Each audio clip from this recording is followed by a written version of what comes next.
What is the next on the list? So, hating on things in a theatrical way. Okay. I feel like now we've reached a place where it's like, why are you so angry?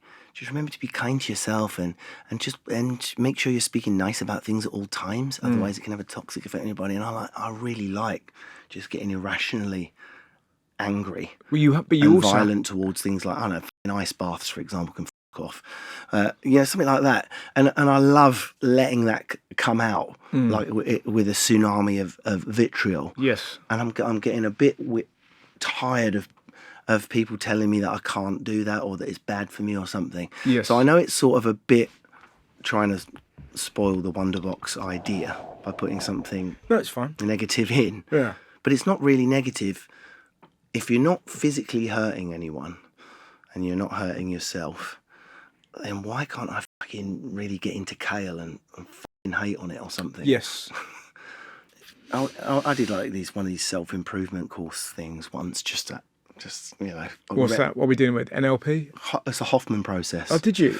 I don't want to spoil it, but there's a physical element to it. So instead of just shouting, they actually make you think things you hate and you sort of beat them up physically. Yes.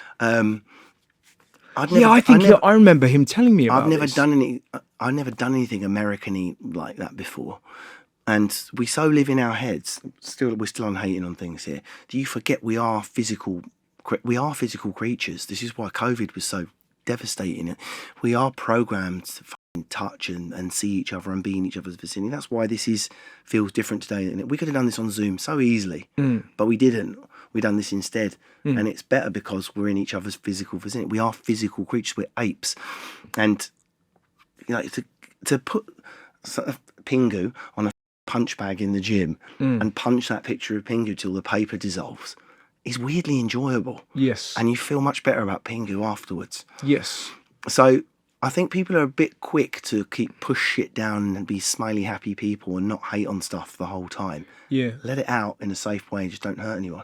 Yeah, and also, but life is suffering, and you can't get rid of things that piss you off. That is part of life. You have to figure out how to navigate them. And humour is such a brilliant way of doing that, because it's sort of like, I don't know, if you have a colonoscopy, not fun.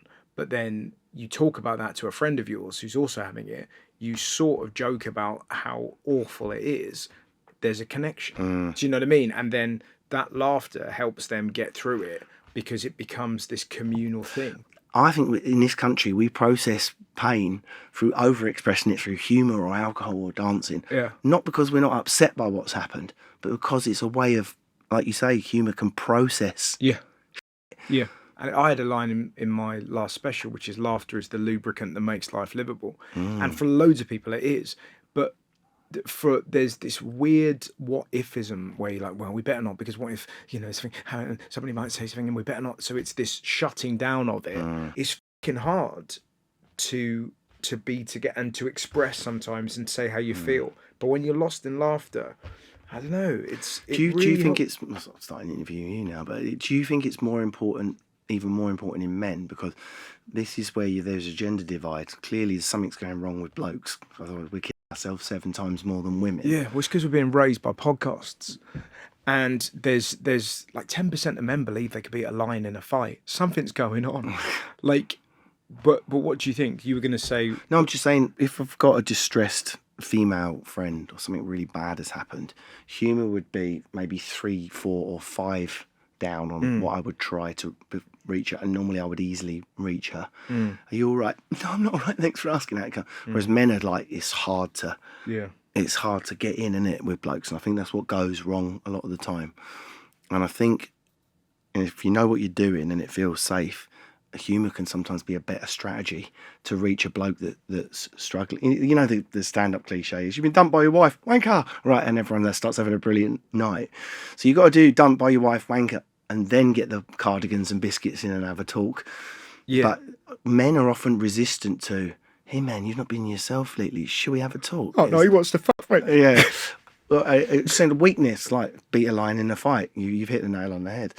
So I think we could have a greater use of humour in dealing with in trauma and therapy, and particularly any women that are listening to this, I don't think women think to use humour on their men sometimes. I'm not suggesting stick a clown nose on someone who's grieving and go, but in a safe way, in a way that you feel is not too risky. Just try a little bit of, I hate the word, but banter sometimes will unlock more than, come here, man, you need to tell me what's going on.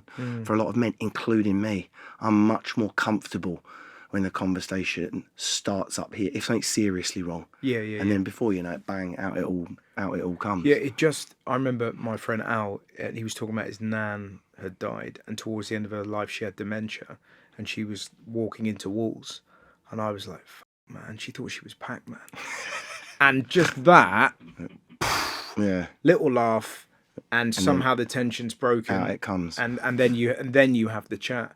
But the courage it takes to make the Pac-Man joke that's the thing. Something's got to be done though. Like, what the fuck is going on with blokes? It's so bad. There's a really interesting thing that you sent me, Dan, ages ago that really makes you think about choices you can make.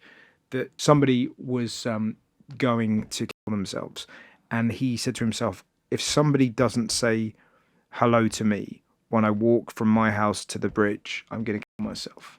And nobody did, and he did, and that's the note he left. And it sort of makes you realise there's this fear of being a British bloke, I think, where you think, I better not say something to that person because they think I'm a dick. This is why we drink so much fucking booze, because it's often the only way to get past that crushing awkwardness. We're a nothing lots culture. It's one of my most successful routines I've ever done. Is if you speak to Americans, they don't meet in between British people. We're either sort of looking down, I'm sexually repressed with our top hats, or let's go fucking mental. You got an A or B. No one has half a bottle of wine and dances a bit. It's sparkling water or K-hole, smash up a bus stop, back to work on Monday. They're your fucking options as a Brit. And emotionally, it's exactly the same. Whereas Americans are having like an emote, an ambient level of emoting. Well, it's even the habit. Exactly. But for me, I'd rather but that's the most. That is the most British male grumble. Yeah, but I'd rather die, not a dick. I'd rather be emotionally vulnerable than a twat. I love that, man. It was such a joy hanging out. Oh, thanks, Dave. Wonderful Wonderbox. The two remaining Russells in comedy. Ladies and gentlemen, the brilliant Russell Kane.